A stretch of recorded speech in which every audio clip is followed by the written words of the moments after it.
Olá pessoal, vamos para mais um vídeo aqui no canal Luzes. Eu sou Fernando Moraes, sou de Matão, São Paulo. E aos poucos eu estou estou voltando com os vídeos, né, que tem apenas um objetivo, de ajudar você de alguma forma, não é verdade? E eu vou falar sobre um filme, né, então de spoilers. Se você não conhece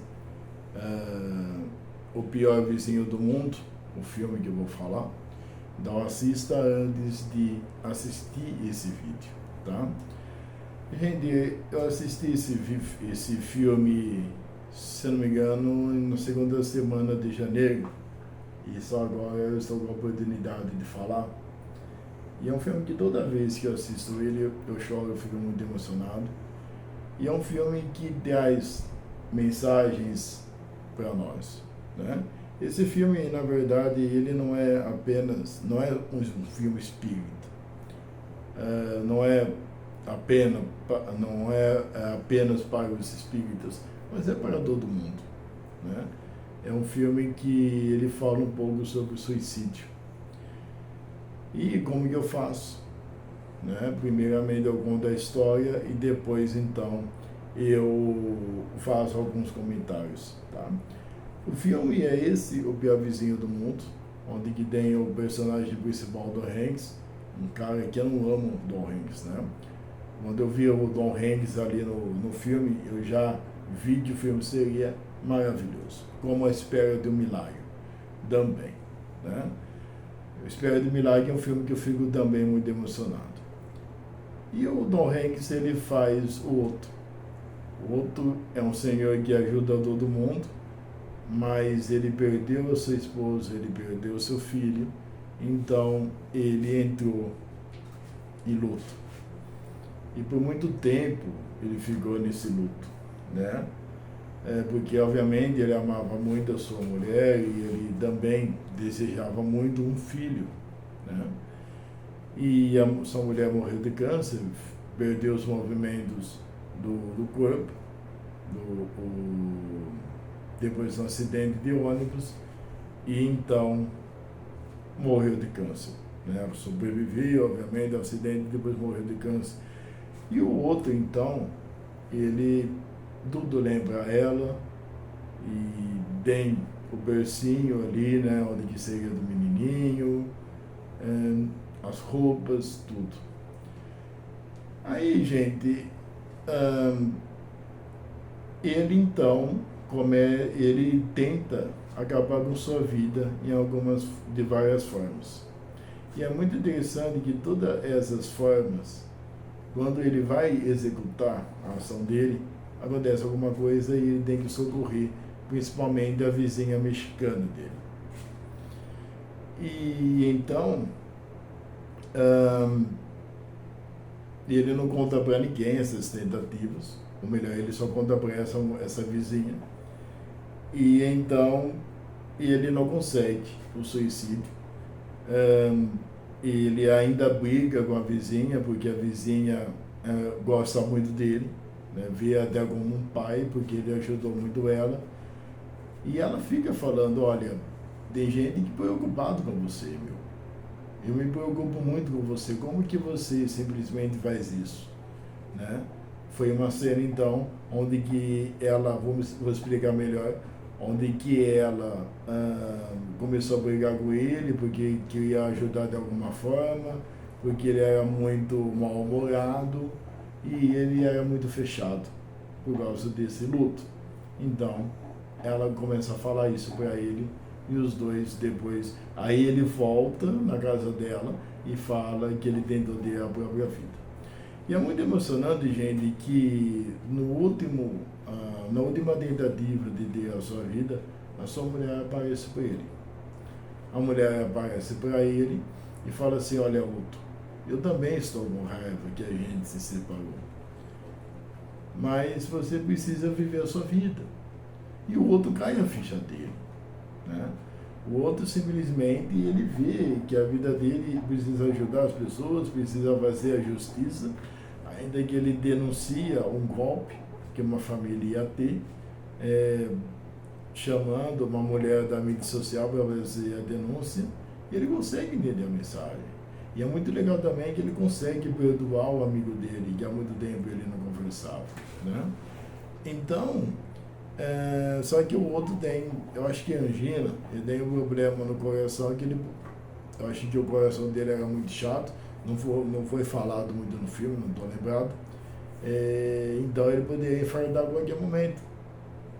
E ele compra uma caminhonete, ele também coloca um menino transgênero para morar com ele, que a família não aceitava, e simplesmente pega a caminhonete, doa para o menino, a casa também, não, doa a casa para o menino,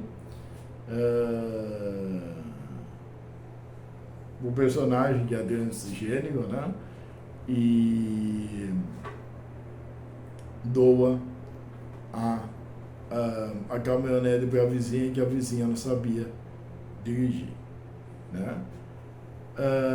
Então, gente, aí ele, tipo assim, ele morre, aí depois ele faz uma carta fazendo essas doações. Eu engoli um pouquinho o filme.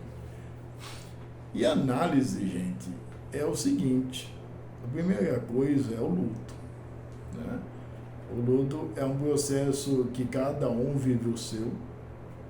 Muitas vezes a gente perde a paciência, muitas vezes a gente não sabe respeitar o luto do outro, né? A pessoa, ela não quer saber mais de viver. Perdeu seu filho, perdeu sua mulher, perdeu seu marido, perdeu seu namorado. A pessoa não quer mais viver, né? Porque a saudade é muito grande, porque a dor é terrível. Então, muitas vezes, a pessoa não consegue superar a dor e ela tende a acabar com a sua dor, mas ela sempre arranja um jeito de levar a vida com ela, porque a dor é muito grande.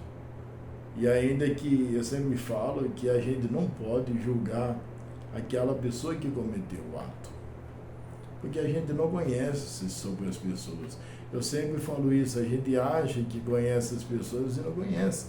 A gente acha que o luto também é uma frescura, e não é, tá?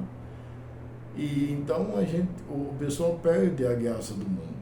O pessoal não quer falar com ninguém, o pessoal não quer se encontrar com ninguém, o pessoal não vai nem na igreja quase. E é muito sério esse luto, é verdade? Só que aí, gente, a mulher dele aparece para ele.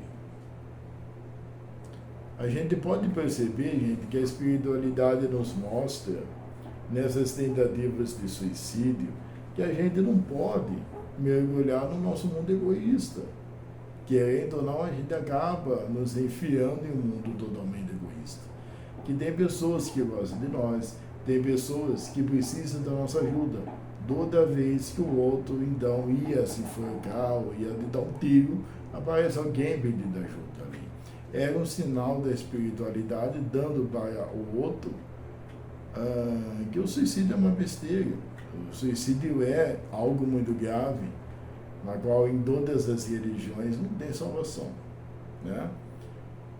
E no caso dessa mulher, que a mulher fala para ele viver, obviamente que nesses casos, quando tem uma pessoa que tem pensamentos suicidas, os espíritos fazem de tudo para ajudar aquela pessoa ali, tá? É que a pessoa, ela está tão focada no teu mundo que ela não permite abrir o coração para sair desse mundo egoísta, querendo ou não, e esse mundo que é o mundo magoado, né? Então, só que os espíritos, no plano espiritual, eles sempre estão conosco, principalmente os parentes, quando vê essas situações, né? Então, às vezes, a espiritualidade manda um sinal para o vizinho sobre o fulaninho ali, manda para um parente. Uma vez, gente, eu tive uma experiência espiritual Na verdade, eu tive uma experiência em que eu fui avisado de uma menina que ia cometer esse ato, só que eu estava descobrindo a minha mediunidade, né? Ou melhor, eu estava começando a estudar mediunidade. Isso aí faz uns 4 anos atrás. Eu tinha acabado de entrar no centro espírita, no qual eu estou agora. Ele é muito sério e eu não sabia quase nada. A espiritualidade me avisou, só que não, eu fiquei sem jeito em conversar com uma menina ali. Eu não sei o que aconteceu com a menina. Eu espero então que foi uma impressão errada minha, ou simplesmente que ela não cometeu isso. Mas a espiritualidade me falou, e isso aí é muito triste. Às vezes as pessoas falam que elas gostariam de ser médium, mas, gente, vocês não sabem o que estão falando. Não são apenas coisas boas que vocês escutam, não são coisas boas que vocês veem, tá? Tem os dois lados, tá? Então, gente, nesse caso, o outro foi simplesmente avisado. Foi a mulher ali decidiu conversar com o outro, né? Mas muitas vezes não acontece isso. Então, fica essa mensagem. Eu sempre falo, preste atenção naquelas pessoas que estão na sua volta. Não é porque simplesmente a pessoa estava sorridente que a pessoa está de boa, né? Isso aí me lembra o vocalista do Linkin Park, uma banda que eu gostava muito, e ele vivia sorrindo, cara. Ele passou de uma gravação de 40 minutos, um dia antes do suicídio dele, o cara estava sorrindo. Então é muito bom a gente parar um pouquinho de ficar olhando o celular, essas coisas, e perceber o movimento dos outros, as ações, a fisionomia do outro. Porque o suicídio, ele pega de surpresa muitas pessoas. E muitas pessoas ficam até sem entender por que a pessoa fez isso, só que ela não prestava atenção no fulano ali dentro de casa. Ou ela não prestava atenção nos amigos ali, né? Outra coisa, gente, para você que está em luto, tá? Se tiver muito difícil, vai até um psicólogo, um psiquiatra, ou se você conhece alguma pessoa, oriente para um profissional, mas também motiva ela. Tem muitos casais, gente, que perdem o pai com Alzheimer, ou perde o filho com AIDS, ou o menino ali tem alguma deficiência, perde o menino, e essas famílias, elas constroem hospitais, ou simplesmente ajudam as outras mães a superar a morte que também ela participou, porque ela ajuda as mães a superar os desafios pela perda dos filhos, que foi a mesma coisa que ela teve.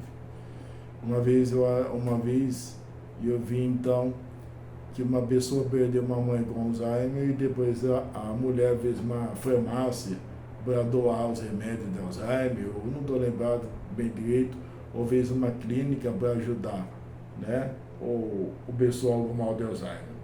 Então é isso. Essa é a mensagem do filme, na verdade. E o último recado, que a gente possa sempre orar, rezar para os espíritos suicidas, para as pessoas que têm pensamentos suicidas, porque isso é muito grave. Está acontecendo, gente, muito suicídio no Brasil, no mundo, tá? E vamos rezar, vamos cuidar do próximo. Espero que vocês gostaram do filme, que Jesus esteja com vocês. Um beijão, até mais.